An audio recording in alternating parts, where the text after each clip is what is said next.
अस्सलाम वालेकुम, आप देख रहे हैं मेरा ऑफिशियल यूट्यूब चैनल। मैं हूँ यशमीन जमाल और सभी देखने वालों को सबसे पहले बहुत बहुत जश्न आज़ादी की मुबारक। और जब भी इस तरह के कोई इवेंट्स या दिन होते हैं, जिस तरह जश्न आज़ादी है, कोई भी कौमी दिन होता है, तो मेरा ख्याल है कि जो कौमों की ज़िंदगी के अंदर ये इंपॉर्टेंट दिन हुआ करते हैं। और ये एक मेरा ख्याल है एक रिफ्लेक्शन का दिन भी होते हैं, और जिसको कहते हैं ना तजदीद अहद के दिन जो हैं ये होते हैं। और इस चीज़ के ऊपर गौर करने के कि हम लोगों ने एज अ नेशन हम कहाँ पे सही जा रहे हैं, कहाँ पे गलत जा रहे हैं। तो अगर इस जश्न आज़ादी की बात की जाए तो ये कहना गलत नहीं होगा कि हमारे पास कुछ सेलिब्रेट करने के लिए है। भारत के साथ जो एक हमारा स्टैंड ऑफ हुआ, और फिर उसमें जिस तरीके से हमने कामयाबी हासिल की, और फिर उस कामयाबी को पहली मर्तबा दुनिया ने एक्नॉलेज किया।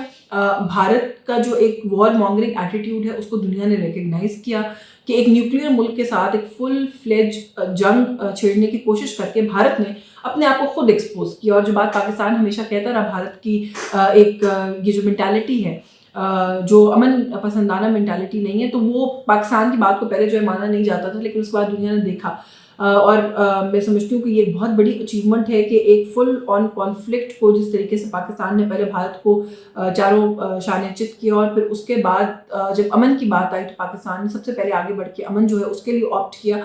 और फिर उसके बाद इवन मूविंग ऑन, ये जो एक हम हमेशा बात बताते रहे दुनिया को, और हमने तो पहले भी विद एविडेंस विद प्रूफ दुनिया को बताया है कि भारत किस तरह पाकिस्तान को डिस्टेबलाइज करने के लिए काम करता है, उसको भी एक्नॉलेज किया दुनिया ने। और BLA को एक दहशतगर्द तंजीम मानना, मजीद ब्रिगेड को एक फॉरेन टेररिस्ट ऑर्गेनाइजेशन मानना, मैं समझती हूँ कि एक बहुत बड़ी अचीवमेंट है हमारे उस नैरेटिव की जो इतने सालों से हम लोगों को बता रहे हैं, लेकिन हम उनको वो नहीं करवा पा रहे थे किसी तरीके से। वो जो एक इंडोर्समेंट है इंटरनेशनल पावर्स की, हम वो नहीं ले पा रहे थे। तो डिप्लोमेटिक फ्रंट के ऊपर भी, स्ट्रेटेजिक सिक्योरिटी फ्रंट के ऊपर भी ये एक बहुत बड़ी अचीवमेंट है। और फिर इसी के साथ जुड़ी हुई हम हमेशा बात करते हैं कि माशी बेहतरी जो है वो साथ साथ फॉलो करती है। तो माशी एतबार से भी सरमायाकारी की बातें, इन्वेस्टमेंट्स की बातें जो है वो हम देख रहे हैं। गो के ज़ाहिर ये जो वो है, अगर मैं बात करूँ कि ये जो अचीवमेंट्स की भी मैं बात करूँ तो ये बहुत वास्ट एक वो है एरिया है, और हम कितना कैपिटलाइज कर पाएंगे अपनी ये जो अचीवमेंट है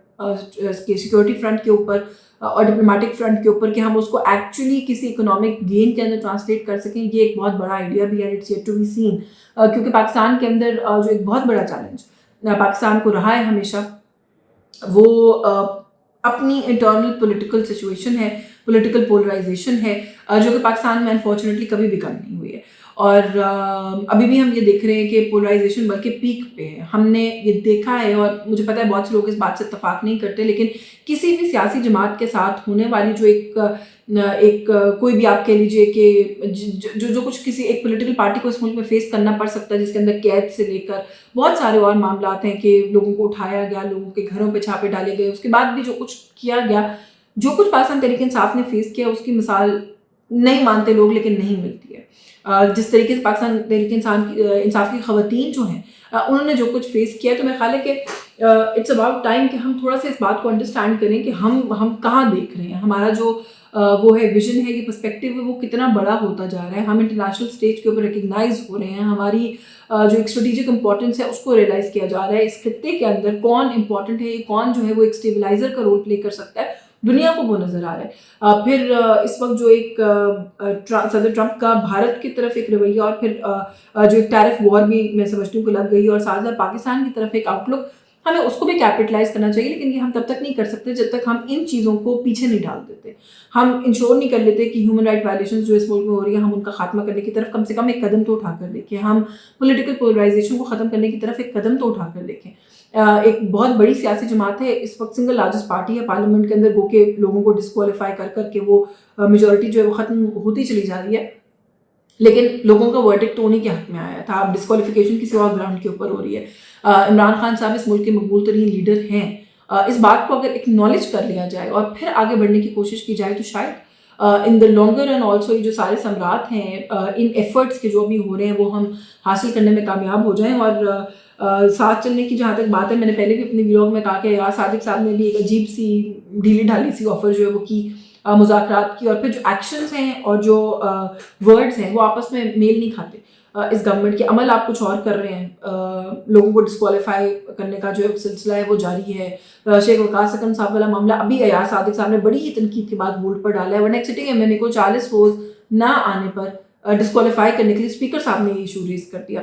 تو گوز آن ٹو شو کہ آپ جو ہے کارنر کرنے کی کوشش کریں اور پھر آپ کہتے ہیں جی کہ آپ کے مذاکرات کریں, اپنے مطالبات منوائیں. ان کا لیڈر جیل میں ہے, ملاقات نہیں آپ ہونے دیتے ان لوگوں کی. وہ 5 لوگ ہیں جن کا وہ نام دیتے ہیں لسٹ میں. کتنا مشکل کام ہے کہ وہ ملاقات جو ہے وہ کروائی جائے. میں یہ بات متعدد بار کہہ چکی ہوں, اور نون لیگ کے دوست جو ہے وہ اس بات کو پتہ نہیں کیوں سنی انسنی کر دیتے ہیں کہ میاں نواز شریف صاحب سے اڈیالہ جیل میں نے ملاقات کی, ایک کمرے میں اے سی لگا ہوا, بڑی ساری جگہ جہاں پہ بہت سارے لوگوں کے بیٹھنے کی جگہ ہے. کوئی 15-20 سے زائد لوگ ہوں گے جو جب میں گئی, بلکہ شاید زیادہ ہی تھے جب میں گئی, تو وہ وہاں پر تھے. میاں صاحب سے میں نے خود ملاقات کی. مجھے مریم اورنگزیب صاحبہ وہاں پر موجود تھیں, کیپٹن صفدر وہاں پر موجود تھے, دانیال چودھری تھے, محمد زبیر صاحب اس وقت وہاں پر موجود تھے, جتنیا جاوید لطیف وہاں پر موجود تھے, بہت سارے لوگ تھے جب میری ملاقات ہوئی. اچھا, پھر اس کے بعد وہاں پر ہی بات ہو رہی تھی کہ ابھی کچھ دیر, کوئی 20-25 منٹ کے بعد یہ ملاقات ختم ہوگی اور پھر مریم بی بی کے بچے ان سے ملنے کے لیے آئیں گے. سو فیملی کی ملاقات جو ہے وہ ایٹ دا سیم ڈے اسی دن کوآرڈینیٹ کی جا رہی تھی. مجھے مریم صاحبہ کے ساتھ الگ سے بٹھایا گیا, میں نے وہاں پر ان سے بات چیت کی, میں نے اس بات چیت کے اوپر بعد میں کالم لکھا, میں نے اس کو رپورٹ کیا اپنے پروگرام کے اندر. تو یہ سارا کچھ تو اس وقت ہو رہا تھا. تو آج اگر یہی مطالبہ کیا جا رہا ہے کہ عمران خان صاحب کو بھی یہ ایکسیس, میں اگر آج جا کے ان کو ملنا چاہوں, ان سے بات چیت کر کے اس بات چیت کو رپورٹ کرنا چاہوں, تو میرا تو اٹس انتھنکیبل ہو ہی نہیں سکتا. کم سے کم یہیں سے آغاز کر لیں, ان کے ساتھ ایک ایکسیس جو ہے اس کو بہتر بنا دیں, تاکہ وہ جو بار بار ایک بات آ رہی ہے کہ جی پی ٹی آئی والے جو ہے وہ اس بات کو بنیاد بناتے ہیں, وہ بنیاد چھین لیں ان سے, انہیں ایکسپوز کر دیں. لیکن گورنمنٹ میں دیکھتی ہوں اس طرف بھی نہیں آتی. پھر ہمارے جو وہ ہیں پرائم منسٹر صاحب ہیں, وہ جو گفتگو انہوں نے کی, انہوں نے کہا جی کہ وقت آ چکا ہے کہ ہم سیاسی اختلاف کو, ذاتی مفاد کو, کھوکھلے نعروں کو, ان کو چھوڑ دیں, ان سے آگے بڑھ کر پاکستان کے لیے اجتماعی سوچ اپنائیں. آج کے اس عظیم دن پر یعنی کہ 14 اگست کے حوالے سے وہ کہتے ہیں کہ میں تمام سیاسی جماعتوں کو, اسٹیک ہولڈرز کو, سول سوسائٹی کو میثاق استحکام پاکستان کا حصہ بننے کی دعوت دیتا ہوں. میں خلوص دل سے یہ دعوت دیتا ہوں. اچھا, پھر اسی سیکوینس میں آگے چل کے وہ فرماتے ہیں کہ جی ہم کسی نئے فتنے کو جگہ نہیں دیں گے, ہم پاکستان میں احتجاج کو سب کا حق دیں گے, جلاؤ گھراؤ کا حق نہیں دیں گے, تنقید کریں, توہین نہ کریں, گالی نہ دیں. سیاست کا حق ہے لیکن ریاست کے خلاف بغاوت کا حق نہیں ہے, اور ہم اس کو پنپنے نہیں دیں گے. اب یہ کس پہ ڈائریکٹڈ ہے, یا یہ جو ایلیگیشنز کی سیریز ہے یہ کس پر لگاتی ہے موجودہ حکومت؟ تو پھر آپ ایک ہی سانس میں میثاق استحکام پاکستان کی بات کر کے دوسری سانس میں پچھاڑ رہے ہیں ان لوگوں کو جو کہ یہ کہہ رہے ہیں کہ ہم اس ملک میں فسادیت کے خلاف لڑے اور ہم پرامن آتے, ہمیں پرووک کر کے ہم سے یہ سب کچھ کروایا جاتا ہے. تو ایک دفعہ ان کو پرامن آنے کی دوبارہ کوشش کر کے دیکھ لینے دیں. وہ نہیں کر سکتے, ان کی لیڈر سے ملاقات کرا دیں, کہیں سے تو لگیں کہ آپ سنجیدہ ہیں. یہ جو آپ میثاق کی بات کریں, آپ سنجیدہ ہیں اس کرنے کے اندر بھی, یہ جو آپ نے آگے بات کی تاکہ یہ اگنور ہو جائے. لیکن پھر اس کے بعد آپ کے جماعت کے بہت سارے لوگ اور لیڈران ہیں جو جب جہاں موقع ملتا ہے وہ جہاں وہ کوئی بات کرتے ہیں, پھر وہ جو کچھ کہتے ہیں وہ خدا کی پناہ ہے, اس سے بھی نہیں لگتا کہ سیریسنس ہے گورنمنٹ کے ان کے اوپر. تو آئی تھنک کہ یہ کچھ چیزیں, یہ معاملات ہیں جو گورنمنٹ کو جو ہے وہ درست کرنے کی ضرورت ہے. ان کی درستگی نہیں ہوگی تو یہ جو میثاق اور یہ جو بھی ساری باتیں, ان سے کوئی جو ہے وہ فرق نہیں پڑے گا. اچھا, ایک بڑی 2 امپورٹنٹ چیزیں, کیونکہ آج کا دن کے جو دن ہوتے ہیں اس میں سول اعزازات سے بھی نوازا جاتا ہے, ایوارڈس دیے جاتے ہیں, تمغے دیے جاتے ہیں.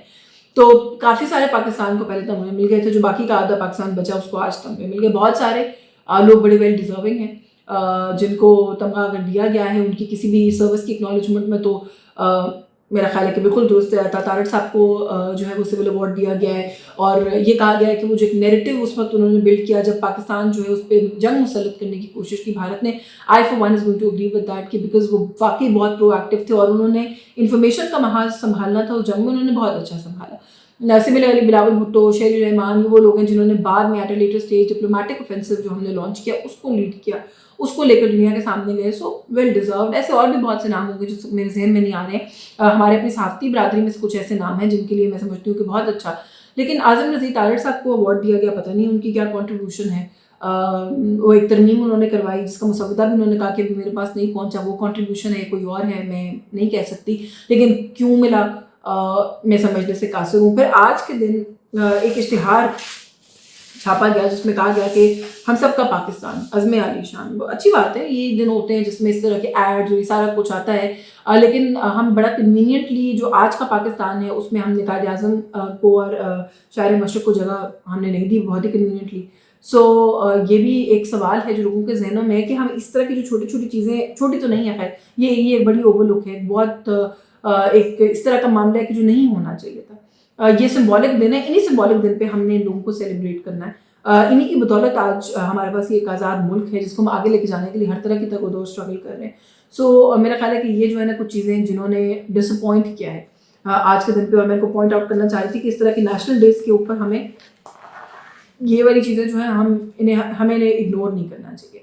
बाकी तजदीद अहद का दिन है और इस उम्मीद के साथ मैं इस व्लॉग को ख़त्म करूँगी कि जो भी कोई थोड़ा छोटा बड़ा कहीं पर एफर्ट हो रहा है जो इस मुल्क की बेहतरी में कंट्रीब्यूट कर सकता है, वो चाहे कोई भी कर सकता हो, I for one is going to support it.